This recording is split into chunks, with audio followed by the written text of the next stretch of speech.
Nathalie Climent, ce choix, ce chèque, il est politique. C'est un choix précis de l'Europe de choisir OVH Cloud. En effet, donc en fait, ce choix d'investir dans OVH, c'est déjà la validation du plan d'affaires, de la stratégie de croissance.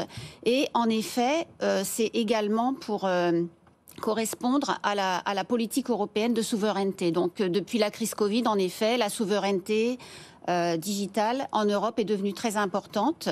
Et donc alors qu'il fallait que les investissements arrivent, peu importe avec qui, ouais. Maintenant, pour l'Union européenne, les lignes ont bougé et c'est qui investit dans le digital en Europe. C'est incroyable de vous entendre parler comme ça, parce que pour une Européenne et une représentante d'institution européenne, c'est-à-dire qu'enfin, on a l'impression qu'on est moins naïf et qu'on se dit que... Non, mais c'est vrai. On se défend.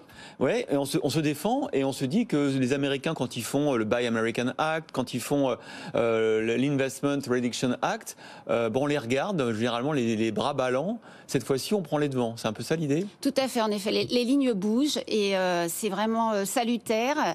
Ceci dit, il y a toujours des arbitrages à faire. Donc l'Union européenne reste une terre d'investissement et de marché ouvert. Bien sûr. Mais en ce qui concerne certains secteurs, donc que ce soit les semi-conducteurs, on le voit très récemment avec le Chip Act, les batteries, l'hydrogène.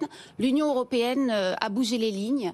La souveraineté est importante. La localisation des chaînes de valeur dans l'Europe est importante. Et au-delà des financements, c'est aussi tout un écosystème que l'Union européenne cherche à construire sur ces secteurs de pointe. Michel Paulin, c'est 200 millions d'euros. Il y a différents droits de tirage. Vous allez en faire quoi précisément ? Alors, comme vous le savez, on a fait une IPO l'année dernière, donc une transaction en bourse, qui nous avait permis de financer la totalité de notre plan de financement à 5 ans.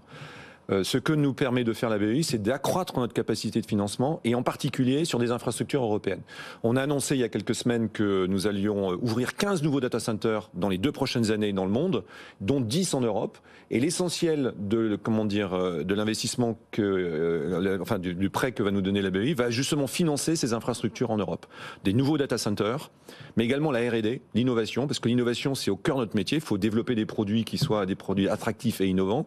Et également tout ce qui est autour du cloud durable. Parce qu'aujourd'hui, il est très important qu'on soit capable de fournir des solutions qui consomment moins d'électricité, moins d'eau, et qui ont une empreinte carbone qui soit la plus basse. Et aujourd'hui, OVH Cloud, c'est le champion. Et nous sommes aujourd'hui très heureux d'avoir justement le soutien de la BEI pour pouvoir accélérer cette transformation.